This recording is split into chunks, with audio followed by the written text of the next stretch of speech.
Hi అండి, welcome to Giri Telangana academy. మనము ఈరోజు చర్చిస్తున్నటువంటి అంశం శంకరాచార్యులు స్థాపించినటువంటి మఠాలు. భక్తి ఉద్యమంలో భాగంగా శంకరాచార్యులు స్థాపించినటువంటి మఠాలను కనుక మనం ఒకసారి చూసినట్లయితే శంకరాచార్యులు స్థాపించినటువంటి మఠాలు ఎక్కడెక్కడ స్థాపించాడు, అతను స్థాపించినటువంటి మఠాలు కనుక చూస్తే, ఒకటి శృంగేరిలో స్థాపించినటువంటి మఠం శారదాపీఠం. శృంగేరిలో శారదాపీఠాన్ని స్థాపించిండు. ఇతను కర్ణాటకలో ఉంది. ఎక్కడుంది ఇది? కర్ణాటకలో ఉంది.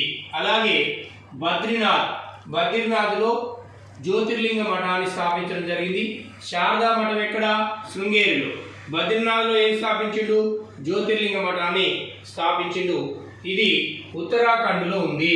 ఎక్కడుంది నాన్న? ఉత్తరాఖండ్లో ఉంది. అలాగే పూరిలో గోవర్ధన మఠాన్ని స్థాపించడం అనేది జరిగింది. ఇది ఒరిస్సా రాష్ట్రంలో ఉంది. ఎక్కడుంది? ఒరిస్సా రాష్ట్రంలో ఉంది. దీంతో పాటు ద్వారకలో కాళికా మఠంను స్థాపించిండు. ఇది గుజరాత్లో ఉంది. అంటే భారతదేశంలోని 4 వైపులా శంకరాచార్యులు స్థాపించినటువంటి మఠాలు. ఇవి మఠాలు ఒకవైపు ఇచ్చి, ఆ ప్లేస్లు ఇచ్చి లేదా ఆ పేర్లను ఇచ్చి మ్యాచింగ్ టెస్ట్లో ఎప్పుడు తరచుగా ఈ ఏరియా నుంచి క్వశ్చన్ వస్తుంది. ఒకసారి ఇదంతా కూడా యాస్పిరెంట్ గుర్తుపెట్టుకోవాలి.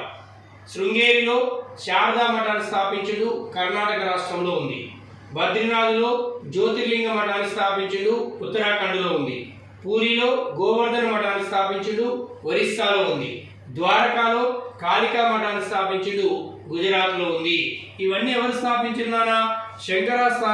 శంకరాచార్యులు స్థాపించినటువంటి, ఆది శంకరాచార్యులు స్థాపించినటువంటి మఠాలు.